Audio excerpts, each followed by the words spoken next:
Hello everyone, in today's video we'll be checking if the Hellion jacket is still usable after its nerf, and we'll also be looking at an alternative build that is way better than what you're seeing on the screen right now.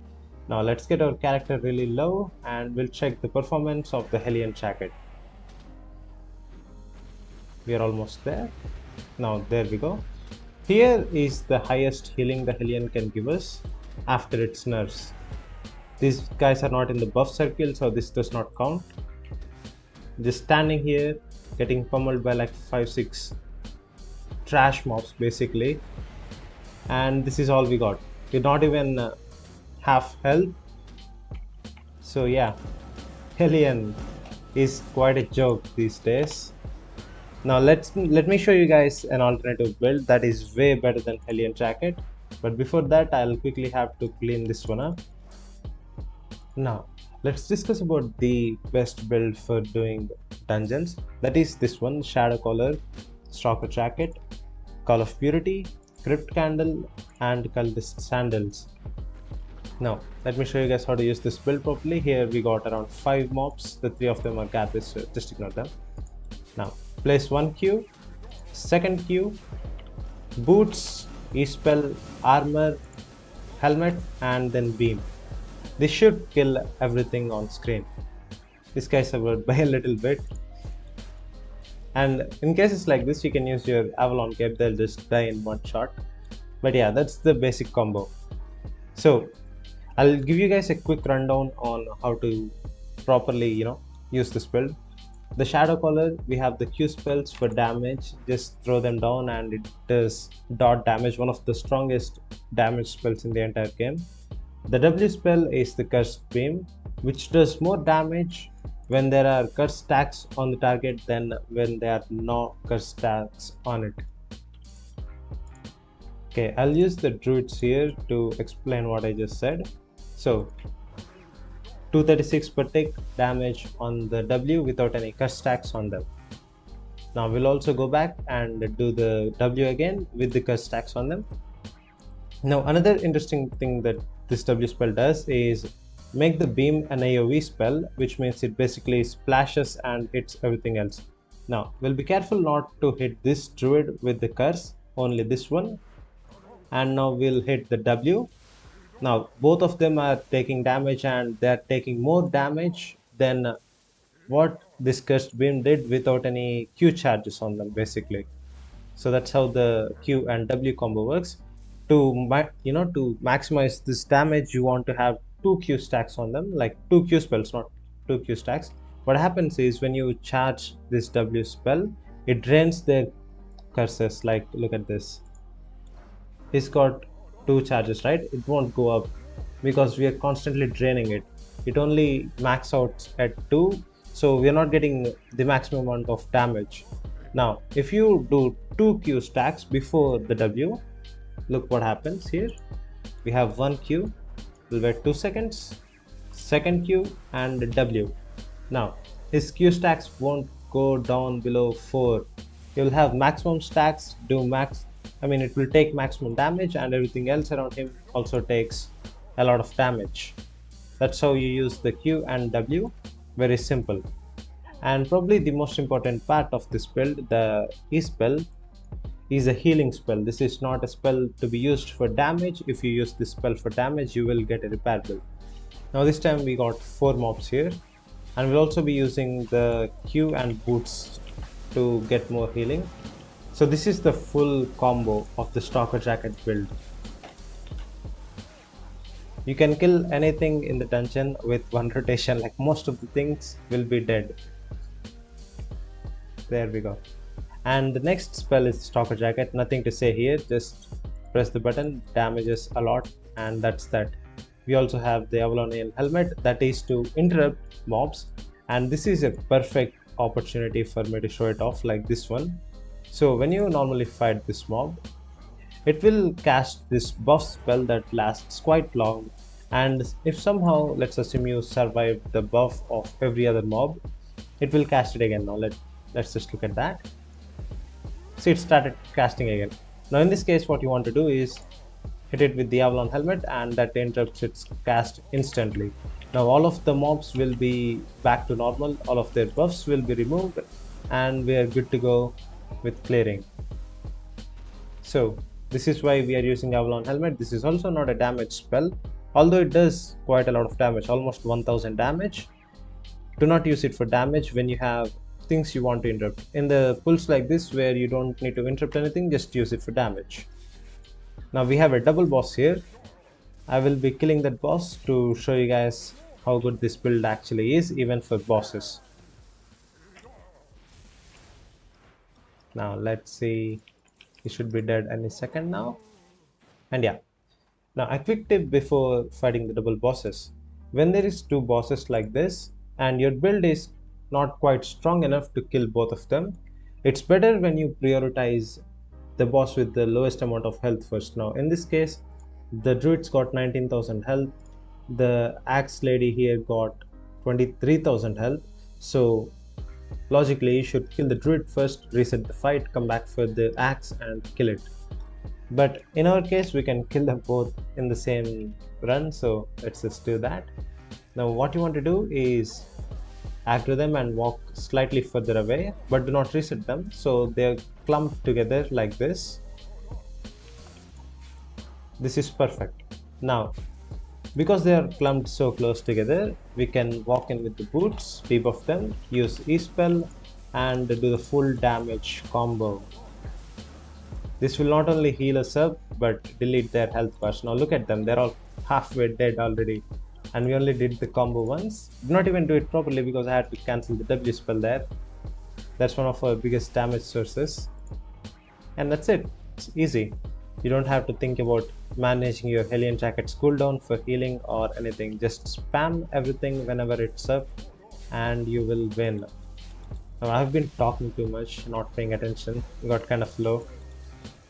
Also, if you guys noticed, I just stood there for like 10 seconds at the start of the fight explaining the build for you guys. Naturally, when you fight these bosses, you won't go as low, or it won't be that close. It will be a very easy fight. Now I'll show you guys some more pulls which are important. Here we have a decent sized pull, 4 mobs and 2 trash mobs. Now get them all clumped up together, use the E-spell, armor. Oh, and I completely whiffed the helmet because I got knocked around a little. That's fine, the helmet's not a major source of damage, it's only 1000. Now if I actually hit the helmet, these 2 bears and this guy would already be dead, but that is still fine, we got them anyway and it was quite easy. Let's move on to the next pull and see how that works. We have another big pull here. Now every time I go out to minimize the game just so I can hit the record button, I get really low, but when you play the game naturally, you won't be, it won't be as dangerous basically. So every time I have to start the pull, I just pull them together, stand here, for example, alt tab to OBS, click record on OBS and alt tab back into the game, and that's what takes my health down. But when you just play the game normally, you won't be that low. Now here we have a boss and I'll try to pull everything at once.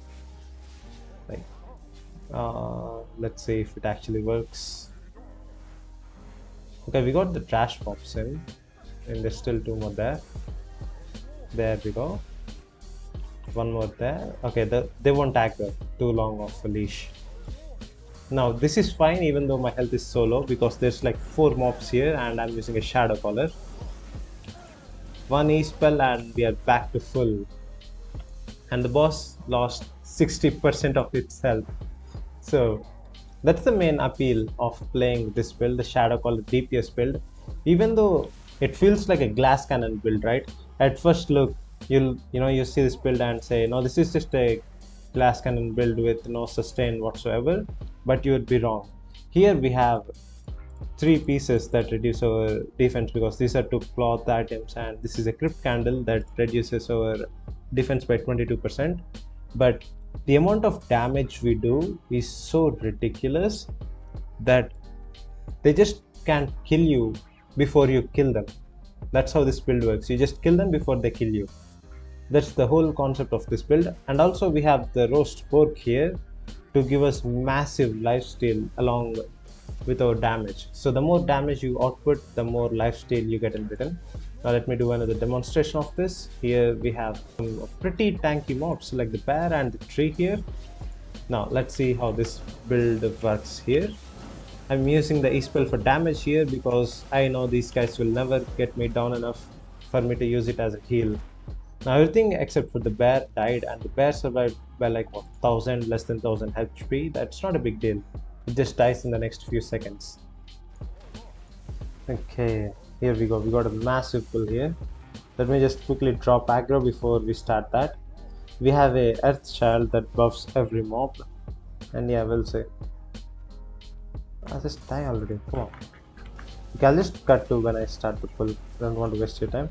And also, these guys managed to interrupt my E spell. If that happens mid pull, just drop the pull and leave, because that's very dangerous. Our whole build relies on the E spell to basically tank and sustain us through the fight. Now let me just wait here, and I'll see you guys when all the cooldowns are back. Okay, let's go. We have two druids, Earthchild and another druid with the tree there. This might be a little too much. I usually don't do this, but this time I'm only doing this because I'm testing the build. So throw a Q there so you get some continued healing. Little bit extra sustain is never bad. We are walking this way to pull the druids in and walk in so they get debuffed and start doing damage. Now save the helmet to interrupt. There we go. And from here it's simple. Just kill the Earthchild as fast as possible. Now you can move the guys here because this guy is the only one that's survived all of the damage, and that's it. Now I did not do that pull perfectly. I have not been playing in the recent times, so you could do that pull better with the same gear if you actually tried a little harder. But yeah, that's a very big pull and we did it no problem. Now here's the decent pull, I think. So every time you're fighting range and melee mobs, the secret is to walk back and forth so they get clumped together. Now this time I messed up, so I'll just reset and I'll show you guys this again. I think it should reset here without aggroing the boss. Come on. Okay, never mind. See, this is what you do when you play Shadow Caller. When you think it's not working out, just aggro more mobs and it will work out. If you aggro more mobs, what happens is you get more damage overall. Like you hit more things, you get more lifesteal in it. That's just the basic formula. Now if you guys saw, my health was here when I started this pull with the boss, and we are breezing through it quite easily. In fact, full health, and the boss should be dead after this rotation. See, it's quite easy. It obviously survived by a little bit, but yeah, it's fine. Happens. One day already. Now, I think I kind of ruined this pull here. Okay, I'll just show you a different pull. I'll cut to that. Okay, here we have a different pull with two ranged mobs in two opposite corners. Now in this case, what you want to do is walk up to the second pack and walk back so they get compact, and walk around them so they get further compressed like this. In this case, you can just walk in, E-spell, armor shred, and that's that. Most of them will die. The ones on the edges might survive if you did not pull them properly. See, I did not do this properly, but still you get the picture. This is how you do it. This is also fine because they all died at the same time, more or less. Right, let's see what we got. Oh, that's a main show. Nice. Now if I see any interesting pulls, I'll show that to you guys. Okay, here we have another pull with the Earthchild, which buffs every other mob. Now when you're fighting pulls with this mob in them, you can basically do the entire pull like clumping them together before the first phase of the buff is over and she starts buffing again. So just don't interrupt the first buff, let it run out and clump everything together in the time. And when you see the second buff, you can interrupt that. I'll show you how to do it now. We have all the mobs aggro and we walk. In the time we are walking, we'll not take a lot of melee damage, so it's a good thing. Now we'll finish the pull here and interrupt.